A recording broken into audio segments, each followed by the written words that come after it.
ஏலச்சீட்டு நடத்துவது சரியா தவறா இந்த கேள்விக்கு பதில் சொல்கிறதுக்கு முன்னாடி சில விஷயங்கள் சொல்லிவிட்டு நான் கண்டிப்பாக பதில் சொல்கிறேன். இப்போ இந்த ஏலச்சீட்டு அப்படின்னு உள்ளே போயிட்டோம் அப்படின்னா பொதுவாக வந்து எல்லா இடத்துலையும் அவங்களுடைய ஏரியாவுக்கு ஏற்ற மாதிரி அவங்களுடைய மக்கள் தொடர்புக்கு ஏற்ற மாதிரி நட்போட்டாருக்கு ஏற்ற மாதிரி ஒருத்தர் ஒரு வகையில் பண்ணிகிட்ருக்காங்க. ஒருத்தர் 50,000, ஒருத்தர் 1 லட்சம், 5 லட்சம், 10 லட்சம், சில கோடிகள் கூட நடத்தக்கூடியவர்கள் இருக்காங்க. அவங்களுடைய தொழில் சார்ந்து வருமானம் சார்ந்து அவங்களுடைய நட்பு வட்டாரத்தை சார்ந்தெல்லாம் நடத்துகிறவங்க இருக்கிறாங்க. இதில் வந்து பொதுமக்கள் நிறைய பேர் வந்து கணக்கு அரசாங்கத்துக்கு சின்ன அளவில் வந்து கணக்கு தெரியாது.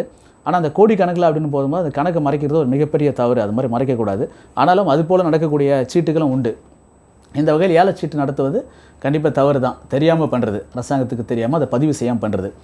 இந்த ஏலச்சீட்டு நடத்துறதுக்கு பார்த்திங்கன்னா இருக்குது, சீட்டு நிதியங்கள் சட்டம் இருக்குது, அப்புறம் மணி லெண்டர் ஆக்ட் இருக்குது.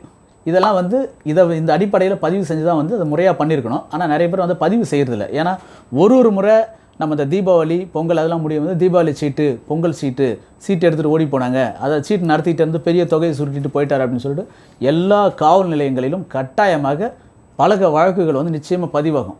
இதை வந்து எல்லாருமே பண்ணுறதில்ல. ஆனால் கட்டாயமாக இது போன்ற வழக்கு பதிவாகும். ஒரு ஏரியாவில் வந்து ஒரு 10 பேர் சீட்டு பிடிக்கிறாங்க அப்படின்னா நிச்சயமாக 1-2 பேர் இந்த தவறுகள் செய்வாங்க, இந்த குற்றங்கள் நடக்கும், அவங்க மேலே வந்து வழக்கு பதிவாகும்.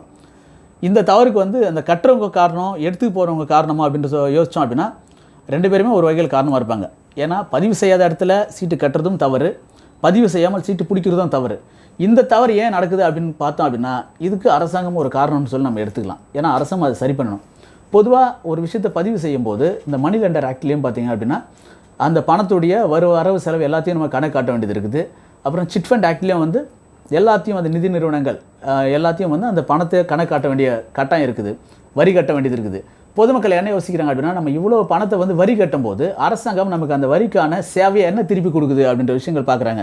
என்ன நல்ல மருத்துவம் கொடுக்குறாங்களா, இல்லை கல்வியை கொடுக்குறாங்களா, குறைஞ்சபட்சம் சாலை வசதியாவது கொடுக்குறாங்களா, அது கூட டோல்கேட்டு தான். நம்ம சாலைக்கும் வரி கட்டிட்டு டோல்கேட்டுக்கும் வரி கட்டிட்டு தான் இருக்கும்.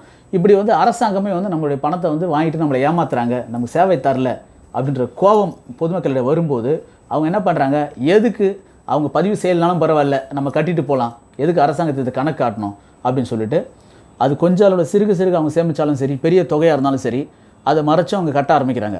பின்னாடி இது மாதிரி பிரச்சனைகள் வரும்போது அதுக்கப்புறமா தான் அது வந்து காவல் நிலையம் வருது, நீதிமன்றங்களுக்கு வருது, பிரச்சனை தீர்வு வருது. ஆனாலும் அது போன்ற தவறுகள் நடப்பதற்கு அரசும் ஒரு வகையில் வந்து ஒரு பொறுப்பாக இருக்குது.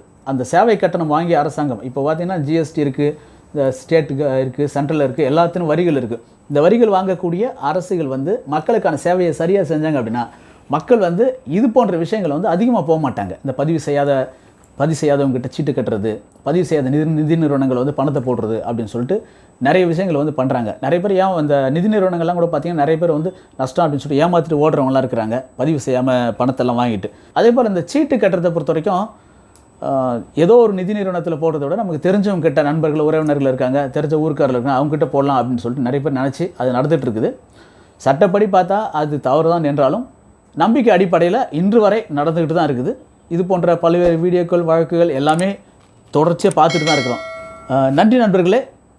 இந்த தகவல் நிச்சயமாக உங்களுக்கு பயனுள்ளதாக இருக்கும் அப்படின்னு நம்புகிறேன். மீண்டும் ஒரு நல்ல காணொளியில் நான் உங்களை சந்திக்கிறேன். நான் உங்கள் வழக்கறிஞர் வி. ஜெகதீசன்.